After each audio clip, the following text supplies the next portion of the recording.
যে খয়রুল সাহেব আরাবুল সাহেবের মধ্যে এখন লড়াই চলছে। 2021 সালে যখন আমি প্রথম বিধায়ক হয়েছি, সেই খয়রুল সাহেব আরাবুল সাহেব কাঁধে কাঁধ মিলিয়ে আমার বিরোধিতা করেছিল। তখন হয়তো ভাগ বটরা ঠিকঠাক হচ্ছিল, এখন হয়তো ভাগ বটরা ঠিকঠাক হয় না। আরাবুল সাহেব আর খয়রুল সাহেব আলাদা লবি হয়ে গিয়েছে। আরাবুল সাহেবের ছেলে বলেছিল আমাকে নাকি কত দূর পর্যন্ত আসতে দেবে না, আমি তার বাড়ির কাছ থেকে ঘুরে আসছি। আর দুর্ভাগ্যের বিষয়, তার দলই তার বিরুদ্ধে এমন ষড়যন্ত্র করলো, তার মানে চলাচলের ক্ষেত্রে রেস্ট্রিকশন হয়ে তৃণমূলের হাতে মার খাচ্ছে, আর অপরদিকে আইএসএফ এর একেবারে দামি পার্টি অফিস উদ্বোধন হচ্ছে, কি বলবেন? এটা কি চমক? তৃণমূল তাদের নিজেদের মধ্যে মারামারি করছে কিসের জন্য? কে সিন্ডিকেটটাকে কন্ট্রোল করবে, কে তোলাবাজিটার পার্সেন্টেজটা কন্ট্রোল করবে, কাদের হাতে এই ক্ষমতাটা থাকবে, সেই জন্যই তো। আর আমরা আইএসএফ মানুষকে সমাজ ব্যবস্থায় সুষ্ঠু সমাজ ব্যবস্থা উপহার দেবে বলে রাজনীতির ময়দানে এসেছে। তৃণমূল আর আইএসএফ এর মধ্যে বিস্তর তফাৎ, ওটা ভুলাবেন না। ওরা আজকে মারামারি করছে, কালকে গলা মিলিয়ে নেবে, আবার আজকে গলা মিলাচ্ছে, কালকে মারামারি করবে, সবই অবৈধ লেনদেনের জন্য। তৃণমূলের কিছু নেতারা বলছে আইএসএফরা গাদ্দার না, গাদ্দার হচ্ছে আমাদের তৃণমূলের মধ্যে কিছু লোক আছে, তারা হচ্ছে গাদ্দার, আইএসএফের সঙ্গে আমাদের কোনো ঝামেলা করার দরকার নেই। এত মিষ্টি সুর গাচ্ছে, আইএসএফ কি ভয় পাচ্ছে তৃণমূলরা?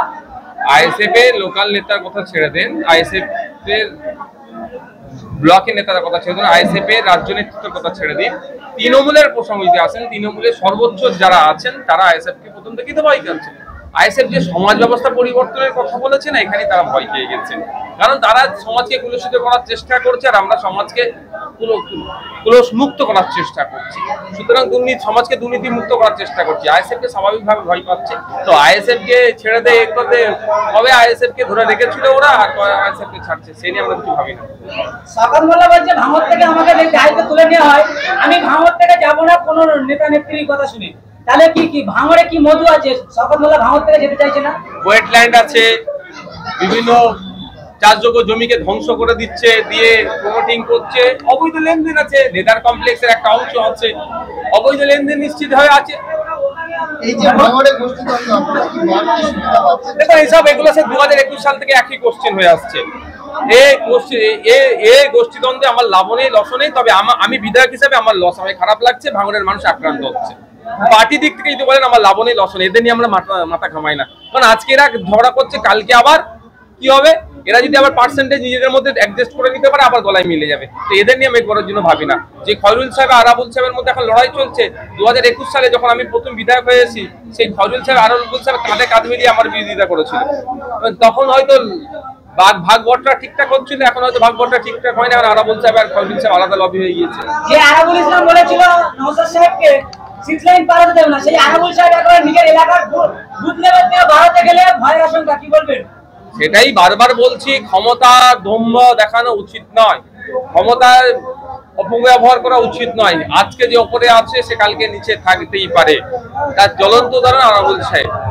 আরাবুল সাহেবের ছেলে বলেছিল আমাকে নাকি কত দূর পর্যন্ত আসতে দেবে না, আমি তার বাড়ির কাছ থেকে ঘুরে আসছি। আর দুর্ভাগ্যের বিষয়, তার দলই তার বিরুদ্ধে এমন ষড়যন্ত্র করলো, তার মানে চলাচলের ক্ষেত্রে রেস্ট্রিকশন হয়ে গিয়েছে। এটা পুরনো বাঙালি ডায়লগ না যে ঘুটে পড়ে গোবর আছে, তেমন কি আরাবুলের হচ্ছে, কি বলবেন? নতুন করে আর বলতে লাগবে না। সোশ্যাল মিডিয়ায় একটা ভিডিও ভাইরাল হচ্ছে, সরকার গান্ধী সঞ্জয় কুমার তিনি একবার মন্তব্য করেছেন ও বেটার স্বাধীনতা সংগ্রামের ইতিহাস জানা নাই। ও বেটা যদি স্বাধীনতা সংগ্রামের ইতিহাস জানতো, তাহলে মাদ্রাসার গুরুত্ব বুঝতো। আমি আবারও বলছি, ও স্বাধীনতা সংগ্রামীদের ইতিহাস যদি পড়তো, মাদ্রাসার গুরুত্ব বুঝতো।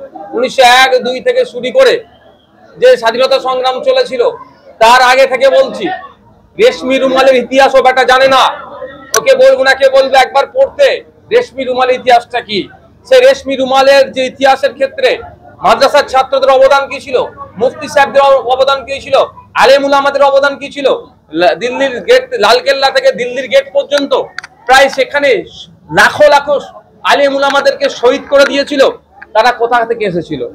মাদ্রাসার। তারা মাদ্রাসাকে গাল দিলে এরা ভোটটা পাবে, এই জন্যই। কিন্তু মাদ্রাসার অবদান বিগত দিনে ছিল, আজকেও আছে, আগামী দিনেও আছে, থাকবে।